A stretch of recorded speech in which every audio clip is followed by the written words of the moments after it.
হ্যাঁ 310 নম্বর পেজে আসছি আমরা। এখান থেকে যে প্রশ্নটা একটু দেখবো সেটা হচ্ছে উদাহরণ নাম্বার 11টা একটু দেখব। উদাহরণ নাম্বার 11, ঠিক আছে? সুরমা পোস্টার্স একটি ক্ষুদ্র পোস্টার খুচরা বিক্রেতা যার স্থির পরিচালন ব্যয় হচ্ছে 3000 টাকা, প্রতি একক বিক্রয় মূল্য হচ্ছে 5 টাকা এবং প্রতি একক পরিবর্তনশীল পরিচালনা ব্যয় হচ্ছে 3 টাকা। তাহলে পরিচালন ব্রেক ইভেন বিন্দু নির্ণয় করো। এখন আমরা পড়ছিলাম ব্রেক ইভেন বিন্দু দুই ধরনের থাকতে পারে, একটা হচ্ছে একক থাকতে পারে আর একটা হচ্ছে টাকা থাকতে পারে। এখন কথা হচ্ছে ওরা কিছুই বলে দেয়নি, কিছু না বলে দিলে তাহলে আমরা দুইটাই বের করে দেখব, ঠিক আছে? চলো আমরা কি জানি তাহলে আমরা একটু দেখি। আমরা জানি যে ব্রেক ইভেন পয়েন্ট ইউনিট করব, ঠিক আছে? ইউনিট বের করার জন্য আমাদের সূত্র হচ্ছে প্রতি একক বিক্রয়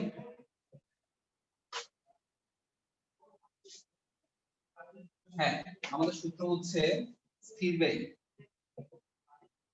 নিচে হচ্ছে প্রতি একক বিক্রয় মূল্য মাইনাস প্রতি একক পরিবর্তনশীল ব্যয়।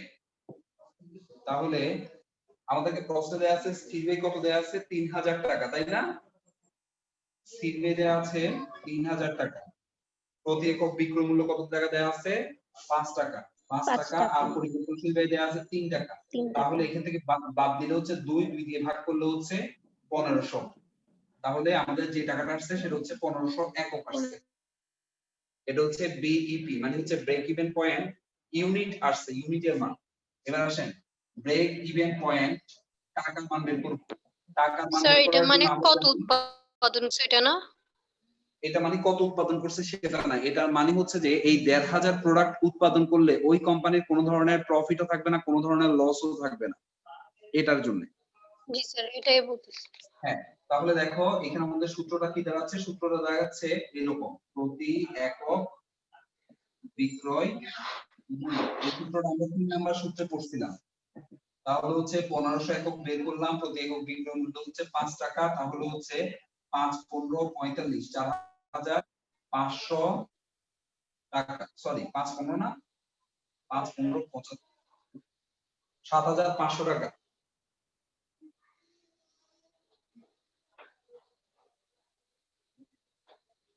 বুঝতে পারছেন? জি স্যার বুঝছি। কারো কোনো প্রশ্ন আছে এই জায়গায়? না স্যার। সবাই বুঝতে পারছেন তাই না? আচ্ছা স্যার 5 না দেয়া থাকলে কিভাবে করতাম? যদি মানে 5 এখন দেয়া তো না থাকলে নিশ্চয়ই আমাকে, যদি আমাকে বিক্রয় মূল্য দেয়া না থাকে তাহলে আমাকে নিশ্চয়ই কন্ট্রিবিউশন মার্জিন দেয়া থাকবে। তাহলে কন্ট্রিবিউশন মার্জিন থাকলে আমরা স্থির ব্যয় ডিভাইডেড বাই কন্ট্রিবিউশন মার্জিন, তাহলে আমি একক বের করতে পারবো। আর টাকা বের করতে হলে আমাকে অবশ্যই কন্ট্রিবিউশন মার্জিন অনুপাত দেয়া থাকতে হবে। মানে তোমাকে কোনো না কোনো ওয়ে তো দেয়া থাকতে হবে, না হলে তুমি কিভাবে বের করবা? তোমাকে কোনো না কোনো ওয়ে দেয়া থাকবে, তুমি সেখান থেকে তুমি ফাইন্ড আউট করতে পারবে, কিছু না কিছু তোমাকে দেয়া থাকবে। আমরা তো অনেকগুলো সূত্র পড়ছি। তুমি টাকা বের করার সূত্র এভাবে লিখতে পারো, উপরে হচ্ছে স্থির ব্যয়, নিচে হচ্ছে per unit sales value minus per unit variable cost, এভাবে লিখতে পারো। আবার নিচে তুমি কন্ট্রিবিউশন মার্জিন লিখলেও চলে। আবার যদি তো টাকা বের করতে বলো তখন স্থির ব্যয় ডিভাইডেড বাই প্রতি একক বিক্রয় মূল্য বিয়োগ প্রতি একক পরিবর্তনশীল ব্যয় ডিভাইডেড বাই আবার প্রতি একক বিক্রয় মূল্য, এভাবে যেমন করতে পারো। আবার তুমি এই অংশটার জন্য তুমি কন্ট্রিবিউশন মার্জিনও ব্যবহার করতে পারো। তখন স্থির ব্যয় divided by contribution margin divided by আবার প্রতি একক বিক্রয় মূল্য। আবার প্রতি একক বিক্রয় মূল্য দিল না, তাহলে তোমাকে যদি কন্ট্রিবিউশন মার্জিন অনুপাত দেয়া থাকে, আমরা জানি কন্ট্রিবিউশন মার্জিন অনুপাত প্রতি একক বিক্রয় মূল্য বিয়োগ প্রতি একক পরিবর্তনশীল ব্যয় ডিভাইডেড বাই প্রতি একক বিক্রয় মূল্য। হ্যাঁ তাহলে তুমি ডিভাইডেড বাই কন্ট্রিবিউশন মার্জিন অনুপাত লিখলেও কিন্তু তুমি টাকা বের করতে পারবে। এখন ফাইন্ড আউট করতে হবে তোমাকে কি একক বের করতে বললো না টাকা বের করতে বললো, এটার উপর ভিত্তি করে তোমাকে সূত্র ইউজ করতে হবে। চলে আসো, হয়ে যাবে, কোনো সমস্যা নেই, এত বেশি টেন্স হওয়ার কিছু নাই যে স্যার আমার তো সূত্রগুলো মুখস্থ থাকছে না, মনে থাকছে না। যদি তোমার মনে হয় যে তোমার 60% মাথায় থাকতেছে তাহলে বাকিটা হয়ে যাবে, টেনশন নেই। সবাই একটু চলে আসো। কিন্তু 11 নম্বর পেজে আসি, কর্মপত্র 3 দেখতে পাচ্ছ নিচে, কর্মপত্র 3। জি স্যার। হ্যাঁ কর্মপত্র 3 এর আমরা প্রথমে 1 নাম্বারটা করব, একটু আসো। সবাই খাতায় লেখা শুরু করেন। দেখেন 1 নম্বরে বলছে জাওয়াদ কোম্পানির প্রতি একক পণ্যের বিক্রয় মূল্য ও পরিবর্তনশীল ব্যয় হচ্ছে 10 টাকা 6 টাকা। তাহলে আমরা বিক্রয় মূল্য পেলাম 10 টাকা আর পরিবর্তনশীল ব্যয় পেলাম 6 টাকা। আচ্ছা, এরপরে কি আছে দেখো, স্থির ব্যয় হচ্ছে 10,000 টাকা, মানে হচ্ছে ফিক্সড কস্ট। ফিক্সড কস্ট 10,000 টাকা। প্রতি একক আমাকে প্রথমে বের করতে হবে প্রতি একক কন্ট্রিবিউশন মার্জিন। কন্ট্রিবিউশন মার্জিন বের করার সূত্র কি অরিন?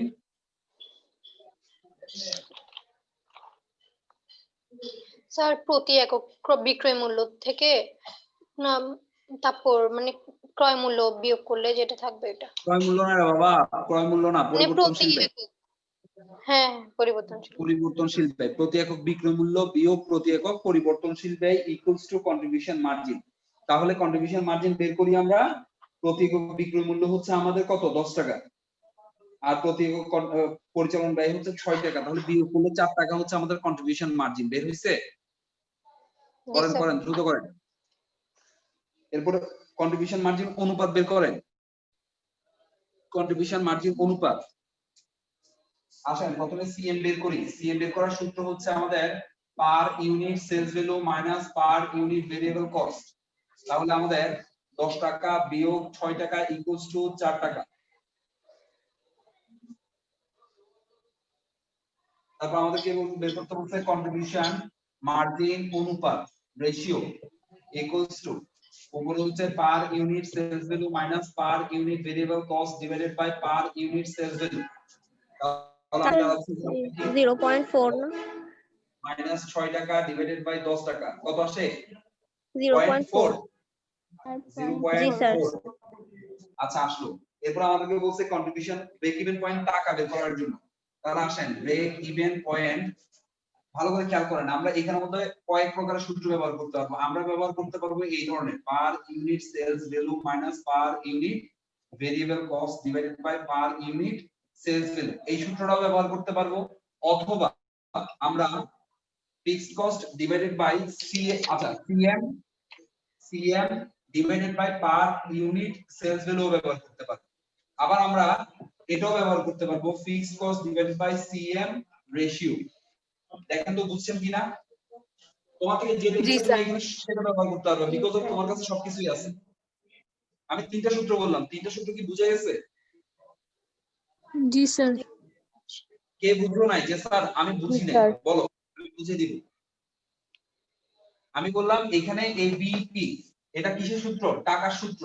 আমি বিইপি টাকা বের করার জন্য আমি 3টা সূত্রের মধ্যে যে কোনো একটা সূত্র এখানে ব্যবহার করতে পারবো, কারণ হচ্ছে আমাকে এখানে সবকিছুই দেয়া আছে এবং আমি সিএমও বের করছি, সিএম রেশিও বের করছি, যার কারণে আমি 3 ধরনের সূত্র। তবে সবচেয়ে শর্টকাট কোনটা হবে স্যার বলেন তো দেখি আমার এইটার জন্য? স্যার লাস্টেরটা। এই সূত্রটা সবচেয়ে দ্রুত হবে। দেখি তোমরা 3টা সূত্র আমি যেভাবে তুলছি এভাবে তোলো, এরপর প্রত্যেকটার এইভাবে রেজাল্ট বের করো।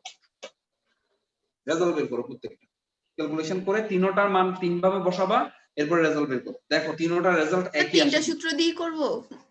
হ্যাঁ 3টা সূত্র, বড় সমস্যা কি? আমরা একটু প্র্যাকটিসই তো করছি, একটু প্র্যাকটিস করে ঠিক করে নিই। দেখো 3টার রেজাল্ট একই আসে কিনা একটু চেক করে দেখো তো।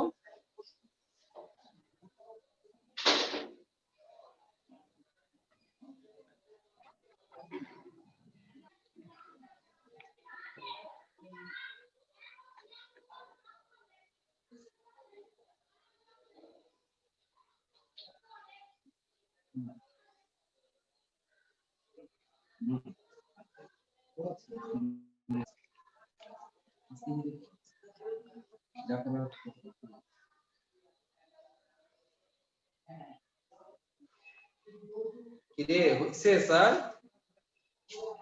স্যার ফার্স্টেরটা অ্যানসার একটু দেখবেন। 416.66। এই ফার্স্টের 416 কেন? 25,000 আচ্ছা, আসবে। স্যার আমার 25,000 আছে। আই দিব ধরে 25,000। দাঁড়ান আমার গাতে ভুলে স্যার। ফিক্সড কস্ট কত? 10,000। এদিকে হচ্ছে যে 10 মাইনাস 6 ডিভাইডেড বাই 10। আসেন আসেন কিভাবে করবেন দেখেন। প্রথমে 10 আচ্ছা, কে 6 হ্যাঁ, দিয়ে ঠিক ভাগ আছে, করেন, স্যার। বিয়োগ করেন, কত আসছে? 4। 4 কে 10 দিয়ে ভাগ করেন, কত আসছে? 0.4। এবার 10,000 কে 0.4 0.4 দিয়ে ভাগ করেন কত আসে দেখেন। স্যার 25,000। কেমনে আসে এখন 25,000? মাইক দিব ধরে গতকাল আমি এটা সিস্টেমটা দেখাই দিছিলাম যে অঙ্কটা এভাবে করতে হবে। দেখো এটা হচ্ছে মূলধন, এটা হচ্ছে মূলধন, হ্যাঁ আগে নিচের কাজটা করতে হবে পুরোটা করার পরে তারপর সেটা দিয়ে এটাকে ভাগ করতে হবে। স্যার 25,000 আসছে। তিনোটা আসছে। আর 25,000 আসছে। এই রিচি আমি মনে করলাম যে সন্দীপা মাইয়াটা একটু ভালো টালো হবে, হ্যাঁ এই মেয়েটা ইনি ফাঁকিবাজ হয়ে গেছে। রিচি কি সমস্যা তোমার? রিচি জি স্যার। তুমি মনে হয় ফাঁকিবাজি করতেছো বেশি ইদানিং। না স্যার। হ্যাঁ কাজ করো কাজ করো, পড়াশোনায় মনোযোগ দাও। তুমি একটা ভালো মেয়ে, তুমি এরকম ফাঁকিবাজি পেলে হবে না তো। হ্যাঁ তোমার কাজকর্ম একটু কম পাচ্ছি এখন আমি, তোমার রেসপন্সও কম পাচ্ছি, এইদিকে একটু খেয়াল রাখো। আচ্ছা হইছে, তিনোটা হইছে, করছো? জি স্যার। তারপর নেক্সটে যাই, কি বলো নাফস? নাফসের কি খবর? জি স্যার। সঞ্জনা? জি স্যার হইছে 25,000 যে তিনটি। সানিকা হইছে? সানিকা? জি স্যার আসছে 25,000।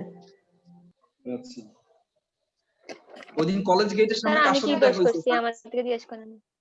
সানিকের সাথে দেখা হয়েছিল ওইদিন কলেজ গেটে? জি স্যার আমার সাথে দেখা হয়েছিল। এই মেয়েগুলোর আমি চিনতেই পারি না। চিনবেনও না।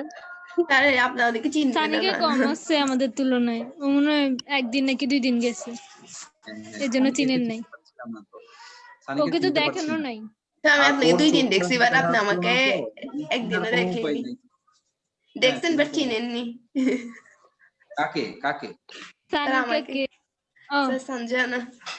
না চিনি, সবাইকে চিনি, চিনবো না কেন? আমার স্টুডেন্টরা তোমরা, তোমাদের তো না সানিকা চেনা কে কি? চিনবেন না তো? ও তো কখনো স্যার মুখই আপনি দেখে নাই মুখে আপনাকে। বলেন, সামনাসামনি চিনেনি না। একটু দুষ্টামি করি আর কি তোমাদের সাথে। আচ্ছা চলো আমরা 2 নম্বরে আসি। হ্যাঁ 2 নম্বরে আসি, বলা হচ্ছে হাসেম কোম্পানির প্রতি একক পণ্যের বিক্রয় মূল্য হচ্ছে 20 টাকা। দ্যাট মিন্স হচ্ছে সেলস ভ্যালু দেওয়া আছে, প্রতি একক বিক্রয় মূল্য দেওয়া আছে 20 টাকা এবং কন্ট্রিবিউশন মার্জিন অনুপাত দেওয়া আছে। কেয়ারফুল, অনুপাত দেওয়া আছে, অনুপাত দেওয়া আছে 0.4। তাহলে আমাকে কি বের করতে বলছে? আমাকে বের করতে বলছে প্রতি একক পণ্যের বিক্রয় মূল্য কত। বের করতে পারবো? দেখো তো একটু মাথায় কারো কোনো বুদ্ধি আসে কিনা।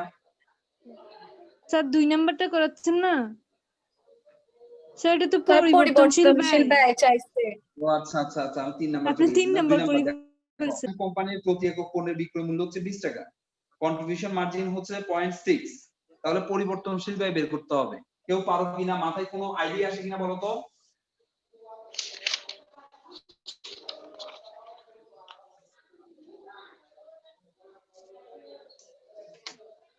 আর ওই যে সিএম এর যে সূত্রটা দেয়া না, হ্যাঁ ওইটা লিখে ওইটাকে মানে একটা প্লাস করে দেবে, সিএম টাকে ওইদিকে নিয়ে যাব আর যেটা চাইছে ওটা বাম পাশে নিয়ে আসবো।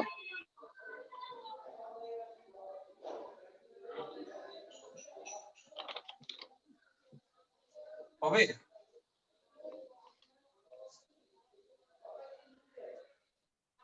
তাই তাহলে এটা না, এটা এটা না, এই সিএম অনুপাতের সূত্র এটা না? স্যার এটাই তো, অনুপাতের স্যার এটা সূত্র তো এটা। এটাই তো। তো এখানে তো অনুপাতই দেয়া আছে, অনুপাত 0.6। তোমাকে তো অনুপাত দেয়া আছে, তারপর বিক্রয় মূল্য দেয়া আছে না? বিক্রয় মূল্য দেয়া আছে 20 টাকা। তাহলে 20 minus per unit variable cost 20। এখান থেকে বের করা যাবে কিনা দেখো তো, এই মানটা বের করা যায় কিনা? জেনারেল ম্যাথ, এই মানটা বের করা যায় কিনা দেখো তো। আর গুণন করো, এটার সাথে এটা গুণ করো, স্যার এটার এটা সাথে আর এটা গুণ করো, হ্যাঁ গুণ করো। তাহলে হচ্ছে 20 minus per unit variable cost equals to 20 into 0.6 equals to 20 minus per unit variable cost equals to কত আসে দেখো গুণ করলে? 12 আসে না? তাহলে হচ্ছে minus per unit variable cost equals to 12 minus 20 equals to -8 minus per unit variable cost equals to -8 সুতরাং minus মাইনাস মাইনাস চলে গেলে per variable cost equals to 8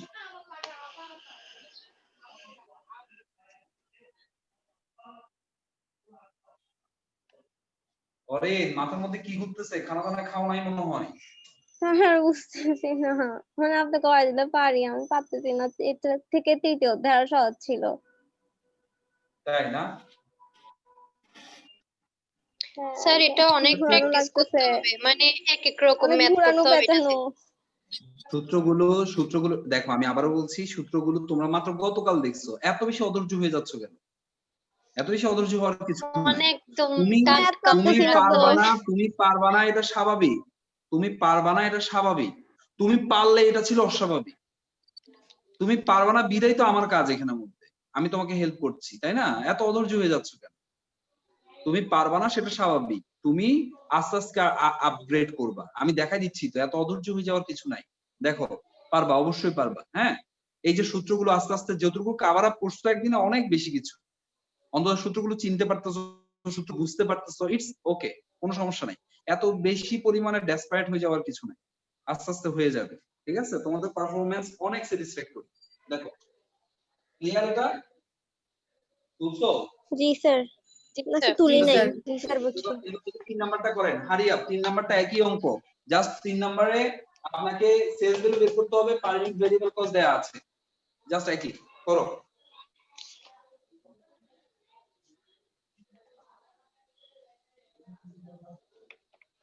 তিন নাম্বার হারি আপ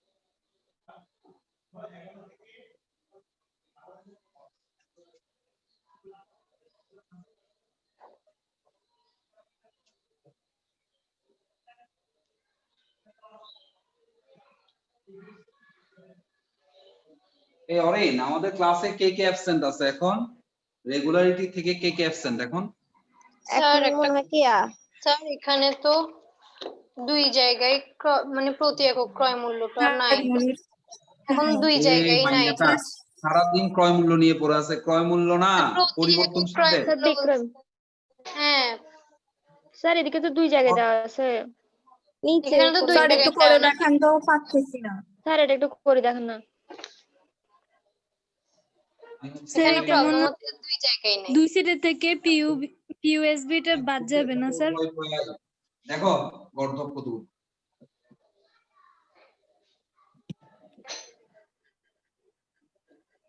পরিবর্তনশীল ব্যয় 60 টাকা না জি স্যার জি স্যার জি স্যার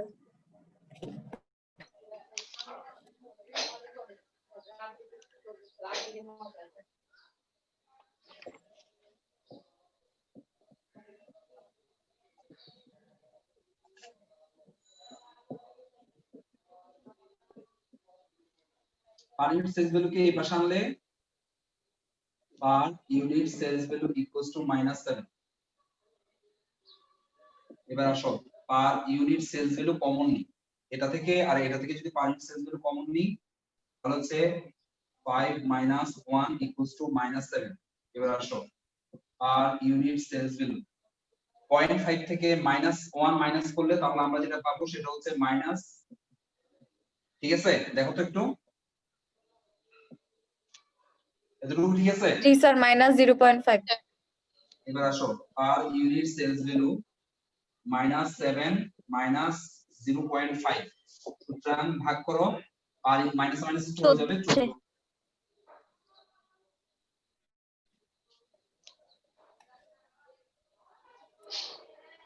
স্যার 14 আসছে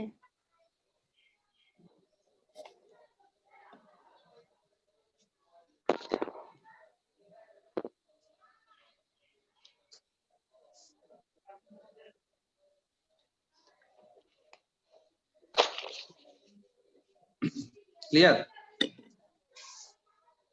জি স্যার। স্যার আর একটু তুলে নিই। তাহলে আমরা কিছু হোমওয়ার্ক দিয়ে দিই, হ্যাঁ?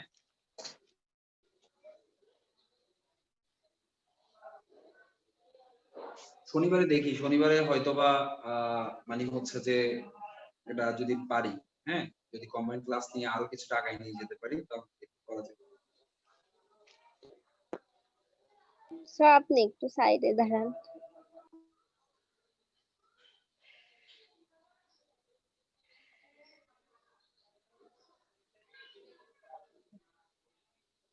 স্যার শনিবারেও কি আমাদের কম্বাইন্ড ক্লাস হবে?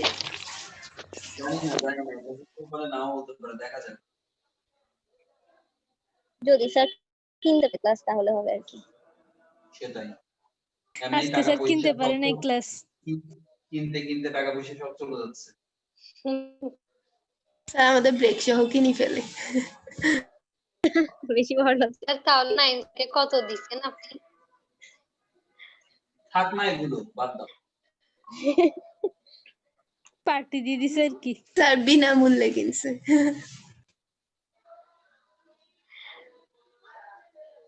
কইছে লিসো, জি স্যার। স্যার এই হোমওয়ার্ক নাও, 4 নাম্বার 5 নাম্বার হোমওয়ার্ক থাকবে, ঠিক আছে? জি sir. Sir Yes, sir. Sir কত দিচ্ছেন? 4 আর 5? হ্যাঁ 4 আর 5 হোমওয়ার্ক থাকে। এবার আসেন অর্থের সময় মূল্যতে আসেন। অর্থের সময় মূল্যের এটা হচ্ছে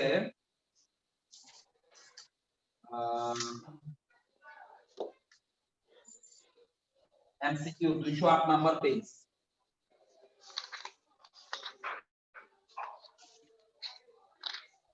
দেখেন 208 নাম্বার পেজ থেকে শুরু করে 216 নাম্বার পেজ পর্যন্ত 95টা এমসিকিউ আছে।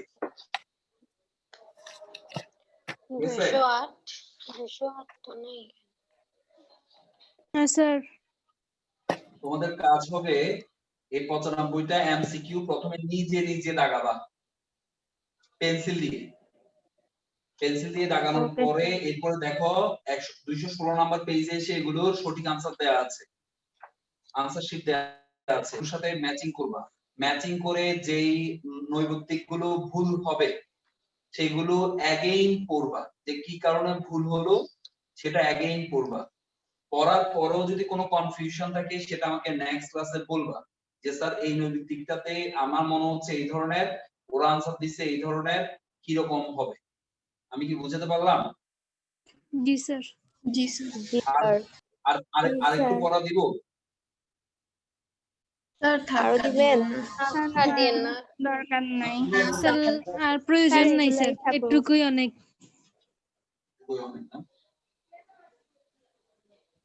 আচ্ছা ঠিক আছে, তাহলে আপনারা ভালো থাকেন, হ্যাঁ? কালকে আমাদের ঠিক আছে, পেজ স্যার। ডাব্লিউতে অবস্থা খারাপ হয়ে গেছে। আল্লাহ হ্যাঁ অ্যাকাউন্টিং যে বড় একটা এসডব্লিউ দিছে তা পুরো আমরা আজে 3 গেছে। ঘন্টা নাকি 2.5 ঘন্টা ধরে একটা ম্যাথ করছি, বলি আর না, যে অবস্থা খারাপ হয়ে গেছে আমাদের। কোন সাবজেক্ট? অ্যাকাউন্টিং অ্যাকাউন্টিং তিনজন মিলে না, করেও account- পারতেছিলাম না। করতে হবে অ্যাকাউন্টিং, প্রচুর প্রচুর পরিমাণে প্র্যাকটিস করতে হবে। ভালো করতে হবে না, ভালো করার জন্য তো প্র্যাকটিস করতে হবে। ম্যাথমেটিক্স সবগুলো তো ম্যাথমেটিক্স, তোমাদের একটা অঙ্কই অ্যাকাউন্টিং, অনেক বড় ছিল স্যার। স্যার আমরা গ্রুপে 3 জন মিলে পারতেছিলাম না, 3 জন মিলে ঠিক আছে। প্রথম দিকে একটু একদম। সময় লাগবে, প্রথম দিকে তোমরা তো এখনো নতুন, তোমাদের জন্য একটু সময় লাগবে, কিন্তু আস্তে আস্তে ঠিক হয়ে যাবে। হ্যাঁ, স্যারের হেল্প নিয়ে কিভাবে সময়টাকে আরো একটু কমানো যায়, স্যারের সাজেশন নিবা, ঠিক আছে? স্যারের সাজেশন নিয়ে কিভাবে আরো একটু এক্সপার্ট হওয়া যায়, স্কিলড হওয়া যায়, এই বিষয়গুলো স্যারের সাথে একটু কনসাল্ট করে ঠিক করে নিবা, ভালো করতে পারবা, কোনো সমস্যা নেই। আচ্ছা যাই হোক, আজকে এতটুকু পর্যন্ত, তাহলে তোমরা ভালো থাকো, হ্যাঁ? স্যার আসসালামু আলাইকুম। ওয়ালাইকুম আসসালাম। জি স্যার।